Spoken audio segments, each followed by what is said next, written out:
विद्यालय के वार्षिक उत्सव में आए हुए आदरणीय अध्यक्ष जी। तो जब विद्यालय के कार्यक्रम को हम लोग देखते हैं तो यह स्पष्ट हो जाता है कि इस विद्यालय के अध्यापक गण ने वाकई में कितना मेहनत की है। विद्यालय के वार्षिक उत्सव का केवल एक ही मकसद नहीं है कि हम बहुत बढ़िया कार्यक्रम कर दें। एक मकसद और होता है कि साल में मेरा लेखा जोखा क्या है। एक मकसद और होता है कि वाकई में जिस मिशन और जिस संकल्प को लेकर के हमने चलने का काम किया था, जिस सोच से मैंने विद्यालय के नींव में कीट रखने का काम किया था, उस सोच पर मेरा यह काम बढ़ रहा है कि नहीं। कुछ लोगों का तो यह मिशन होता है कि मैं कतार के अंतिम व्यक्ति के परिवार में शिक्षा की एक चिराग जलाने का काम करूंगा।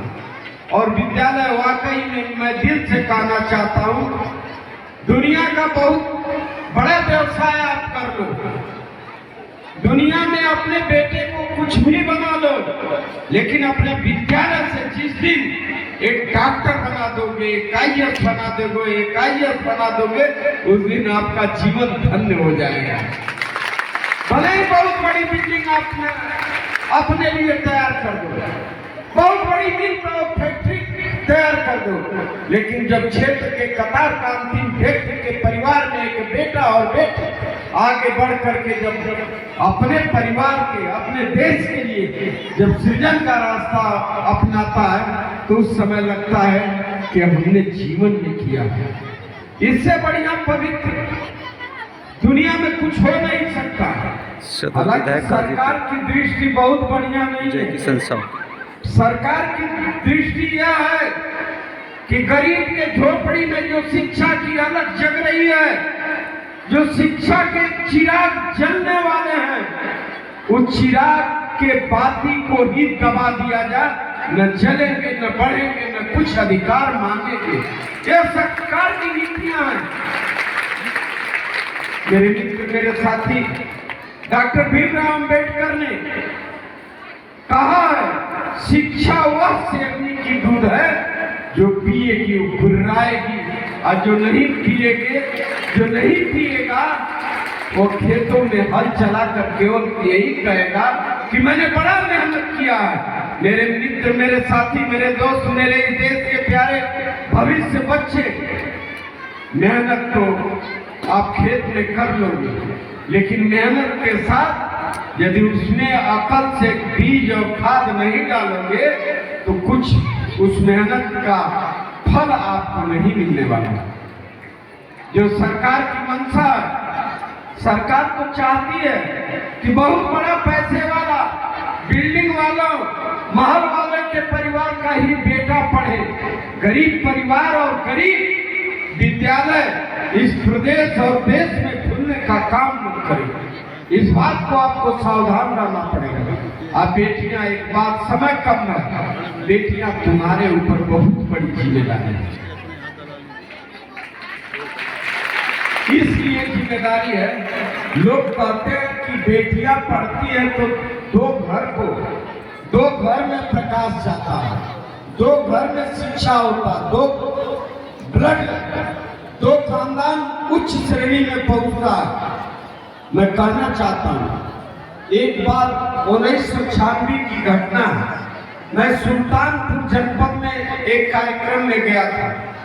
उस समय एक लड़की जो संस्कृत में PhD करके मेडल वगैरह पाई थी, बड़ा सम्मान पाई थी, और उस लड़की की शादी मेरे मोहम्मदाबाद सेमरा में हुई।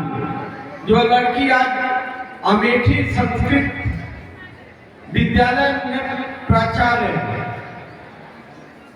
तो अमेठी के लोग, सुल्तानपुर के लोग बड़ा गर्व से कह रहे थे कि ये मेरे सुल्तानपुर की पहचान है, मेरा शान है। तो हमने कहा कि है सुल्तानपुर के लोग, बेईमानी मत करो, यह तुम्हारी बेटी है तो मेरी बहू है, गाजीपुर की शान है।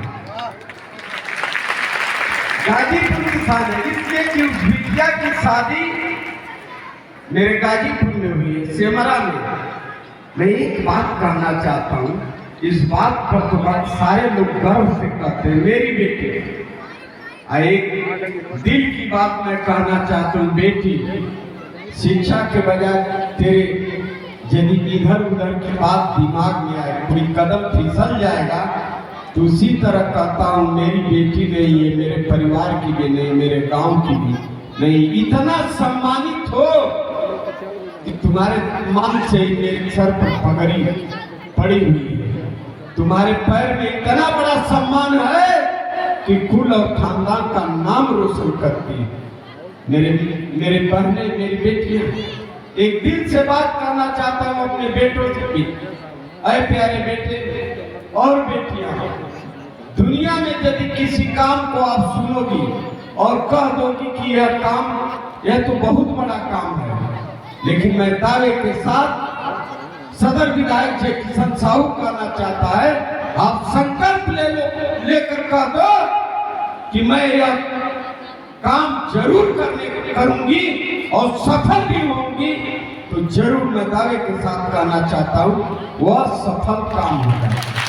समाज बहुत ही सुंदर बनने का काम कर रहा है। समय समय पर कुछ विकृतियां आ जाती हैं। दहेज प्रथा ये सबसे बड़ी कुप्रथा है। दहेज प्रथा को भी समाप्त होना चाहिए। योग्यता जितनी मेहनत के साथ हमारी बेटियां, उसके गार्जियन उसको मेहनत के साथ पढ़ाने का काम करते हैं। जब हमारी बेटियां सफल हो जाती हैं तो इसी समाज के अंदर हम लोग देखते हैं कि बेटा वाला दौड़ने लगता है कि आप अपनी बेटी की शादी हमारे बेटे से कर दो। लेकिन जब वही